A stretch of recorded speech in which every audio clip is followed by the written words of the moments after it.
Very good afternoon to one and all of you, and we truly hope to make it a practically relevant webinar for one and all of you. And my due in the next few minutes is to talk on my top pearls in biometry. And there's no financial disclosure. So basically, today we are all charged that we have to deliver the best in our practices, and success is how you're going to hit the target, how you're going to deliver what you have promised to the patient to give him spectacle independence for distance, intermediate and near, or any one of those. So how well we were performing, this was a study which was done way back in 2017, wherein they compared the third generation IOL formulae and with the modern generation, the fourth and the fifth generation formula. And what they found was, by using the earlier generation formula, there was only 78% of them were getting able to achieve within plus minus 0.5 diopter of the target refraction, as against the use of the present day latest generation formula, the fourth and the fifth, where 90% of them are within plus minus 0.5 diopter of achievable target. The worst thing is that if you use an older generation formula, you might get away with it in normal eyes, but it becomes challenging in those unusual eyes, like eyes with a large axial length or a very short eye, or if it is a post-refractive surgery eye or a keratoconic eye. So the first pearl is the formula factor. Now, do we try to use different formulas and try look at the repeatability of the values, or do we look at just one formula which you have time tested in your set of patients and assume it to be the one formula factor which gives you the target emmetropia or the promised target refraction you have for all of these patients. So if you just try to retrace, we know that the first generation formula was based on theoretical geometric optics. This is a theoretical formula. Then came the regression formula, which came on the analysis of the post-op refractive results. And then came the Vergence formula, which started off with two variables early on, just the axial length and the K value. And then came the anterior chamber depth. And then more and more variables were added on, so that you were able to pin the exact emmetropic outcome for these patients by defining the exact effective lens position, or where the lens sits in the bag. And then came the artificial intelligence and the Hill RBF and the Clarks, and then came the ray tracing formula, the phaco optics, Oculus, and a lot more.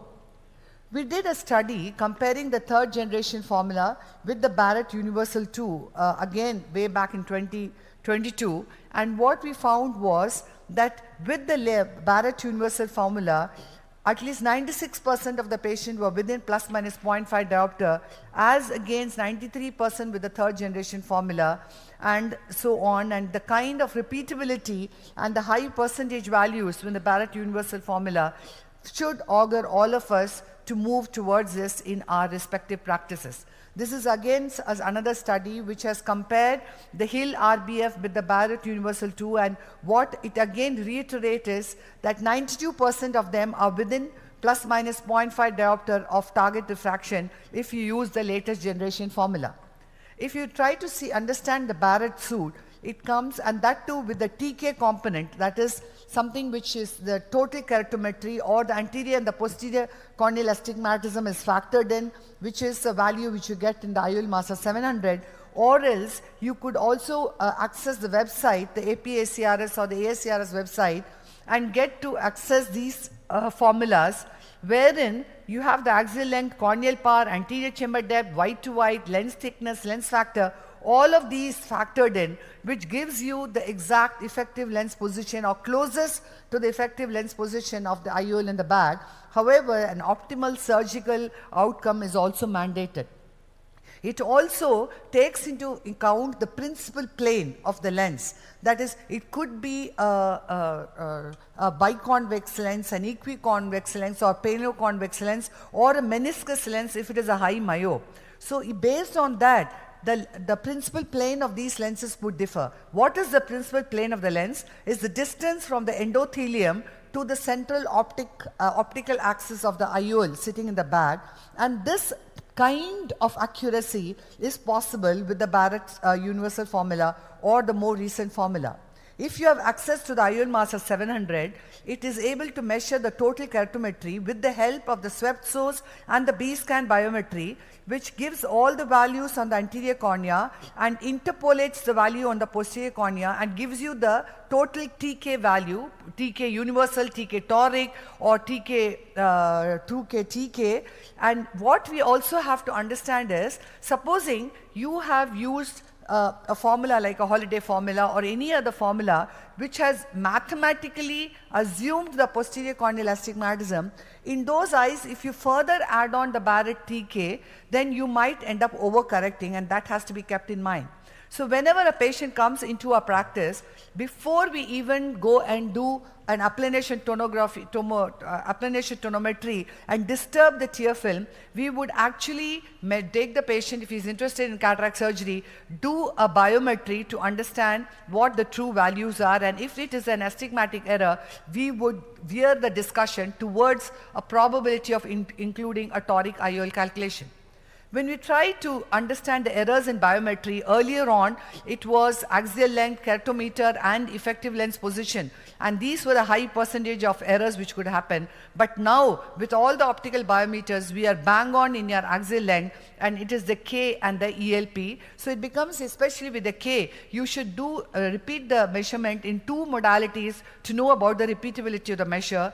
And the important thing is, the FACO study tells us that 60% of the patients who are actually asymptomatic do have dry eyes, and even up to 63% have a tear breakup time less than 5, and 50% have a central corneal staining. So even if the patient looks okay, we need to assess, know that they could have dry eye status, and that could bring in an error in a keratometric reading. So a Schirmer's testing becomes absolute mandatory, and a tear breakup time.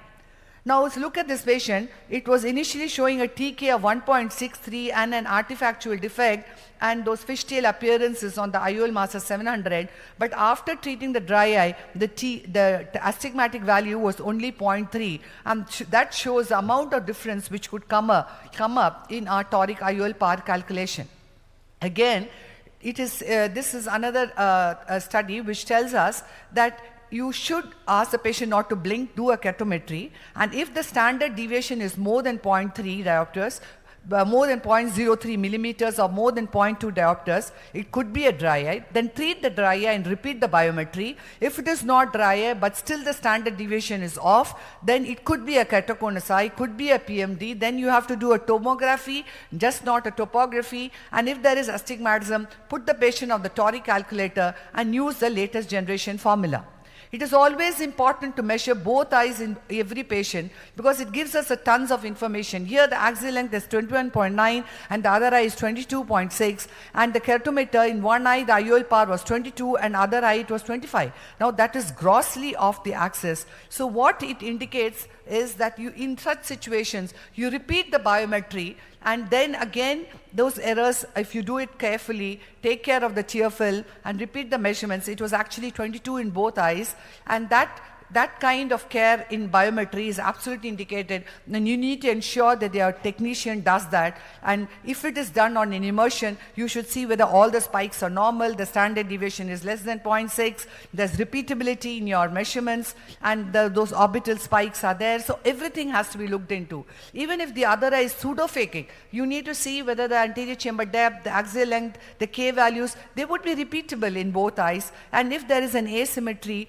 then you know it could be an amblyopic eye, and you should have counseled your patient accordingly. So these are some pearls. The pearl 4, we need to understand whether the astigmatism is against the rule or with the rule when you are advising a toric. Now, we all know there is something called posterior corneal astigmatism. In 90% of the cases, it's against the rule, and and this creates a minus lens in the horizontal meridian. If the posterior cornea is against the rule and the anterior cornea against the rule, then the total corneal astigmatism is going to be more. But if the posterior cornea is against the rule and the anterior cornea is with the rule, then the total corneal astigmatism is less. So what you see is, if the patient has an against the rule anterior cornea, more often than not, it says that you need a toric IOL if that astigmatism is even little lesser.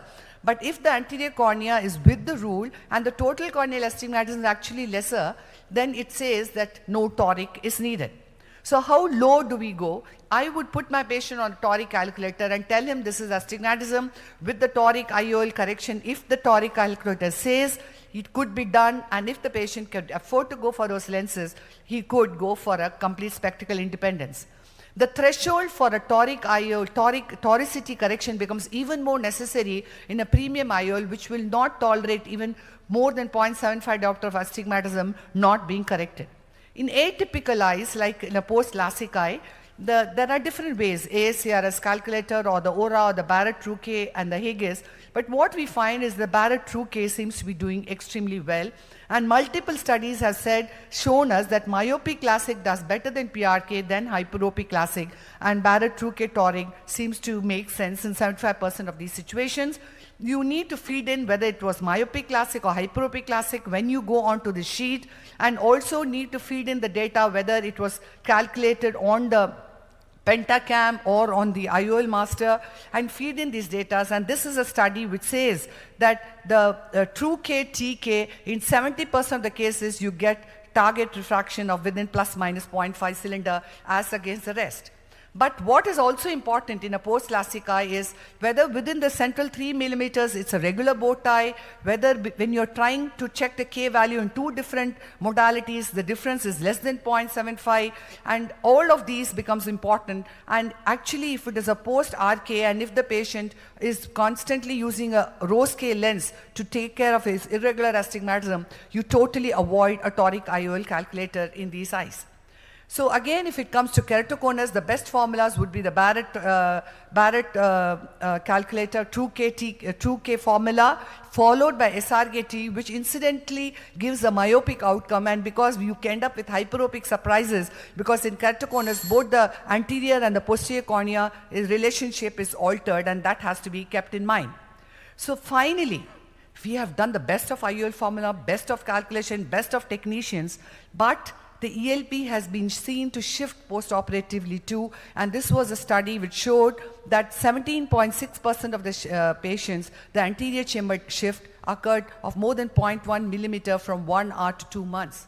So actually we try our best, but we may not be hitting it, but then probably some breakthrough technology like the light adjustable lenses, which seems to be so promising, where post-operatively you can adjust the residual refractive error, may be the future. But at the present day, to get that kind of promise of a spectacle independence for the patient, either for distance or for distance intermediate and near, is what is going to differentiate your practice from your neighbor's practice and your success ahead. Thank you very much. Thank you, Chitra. That was a very comprehensive overview of what's current in biometry. Any questions for her? Any queries from any one of you? Any comments from the panelists?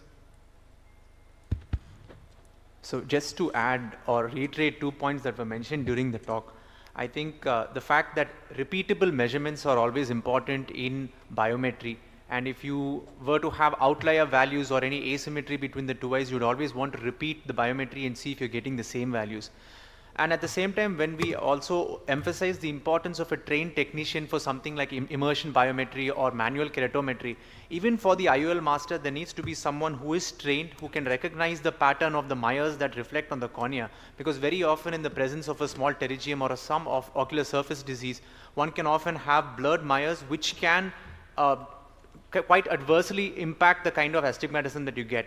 And this again you can really confirm by repeating the values once again, and you would find gross disparity, and then you take the necessary measures before moving on to cataract surgery. So repeatability and symmetry, as with any investigation, are very important when we proceed taking these values, because what values are taken, the formula may not matter as much, but if the values themselves are wrong, then it's garbage in, garbage out, you'll not get a good result. Over the last half a decade or so, we have found that, the Barrett group of formula works very well for us, whether it's the Barrett Universal 2 or the Barrett Toric calculator or the Barrett Trouquet for patients who have undergone prior refractive surgery. That seems to give fairly reliable results. This in combination with a good optical biometry gives you almost a reasonable surety that you will be achieving your target most often, at least in about 90% of your cases. An investment in an optical biometer is a good idea. Just in case you do not have one, still you can do an excellent immersion A scan, an autokeratometer, and all the entire Barrett suite of formula is available in the ASCRS, APSCRS websites. And you can feed in these values in these formulae and then have the benefits of that.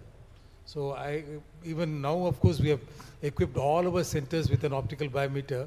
But even before doing that, it was a norm for us to stick on to this, and it seems to, because there's such a large gamut of formulae available. Oftentimes you're wondering which one to choose, which one will work well for you in your hands. And yes, there are advances that are possible. But presently, we feel that this formula seems to work quite well. And now we go on to Dr. Shrish Kumar, who is a medical superintendent of our Eye Foundation Coimbatore branch, and he's also a very acclaimed cataract, refractive and cornea surgeon. And he'll be talking to us about my top pearls in posterior polar cataract. There is a question for the previous talk.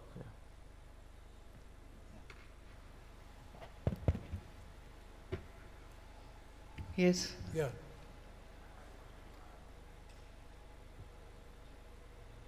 Hello. Yeah. Good evening, ma'am. Yeah. Ma'am, I wanted to ask whether, like, normally a patient comes, we see the patient, we dilate them, Yeah. then we see the cataract, fundus, all that. Yeah. And at times they don't fix it at the same moment, but we take the IOL power depending when they come back, you know. So post dilatation, when we take the IOL power Yeah. on an optical biometer, does that have an effect on the toricity? Because at times we feel that the cylinder powers when we, you know, pre-operative, I pre-dilatation. think best measurements would be taking them on an undilated pupil. That would be the best way to go. Even if you have done all the tests, you could repeat the test once again when the patient comes prior to the surgery in a routine situation. But for a toric IOL, you may have to call him again at some time because you may have to order these lenses. This is nicely said, but then, you know, practically most often the patient comes up for a biometry at the end of an examination, especially if he or she is fixing surgery on the same day. Yes, sir. And as far as astigmatism is concerned, it's entirely corneal. So dilatation should not be having any impact on it. Lens tilt hardly impacts significantly on this. So in case you find a gross difference between the two eyes, the astigmatism and the glass power are not in sync, maybe it would be a good idea, or you suspect dry eyes, to repeat the biometry.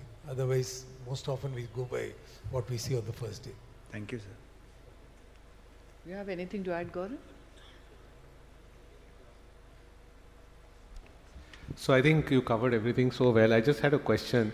Are you using ray tracing for these post-refractive surgery eyes routinely, because you have an anterior also? Ray Yeah. tracing. Has it made any sense? Because it does give you a good toric calculation and the other thing, but are you finding it predictable and, you know, kind of useful?